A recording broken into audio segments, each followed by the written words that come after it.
अस्सलाम वालेकुम व्यूवर्स। आज इस वीडियो में हम आपके साथ शेयर करेंगे कि आप वेंटोलिन इनहेलर कैसे यूज़ कर सकते हैं। इसको यूज़ करना नहायत ही आसान है, लेकिन चंद अहम बातों का आपने ख्याल रखना है। सबसे पहले आपने जब इसको इस्तेमाल करना है तो आपने इसको अपसाइड डाउन कर लेना है और उसके बाद आपने इसको 1 से 2 मिनट तक अच्छे से शेक करना है। आपने इसको इतना शेक करना है कि इसकी जो ये बेस है ये हल्की सी ठंडी होने लग जाए, और जब ये हल्की सी ठंडी हो जाए तो उसके बाद आपने इसका कैप रिमूव करना है और उसके बाद आपने अपने लिप्स इसके साथ सील कर लेने हैं। इस तरह सील कर लेने हैं कि जब आप पफ लें तो आपके मुंह में से दवाई बाहर ना आए। और जब आप पफ करें तो आपने इस चीज़ का ख्याल रखना है कि आप सांस अंदर की तरफ इनहेल कर रहे हो, उस वक्त आपने पफ लेते हुए सांस बाहर की तरफ नहीं फेंकनी।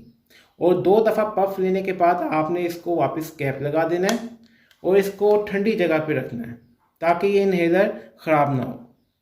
अगर आपको आज की वीडियो अच्छी लगी है तो वीडियो को लाइक, शेयर और चैनल को सब्सक्राइब करके बेल आइकन के बटन को दबा दें। अब आपसे अगली वीडियो तक इजाज़त चाहते हैं, तब तक के लिए अल्लाह हाफिज़।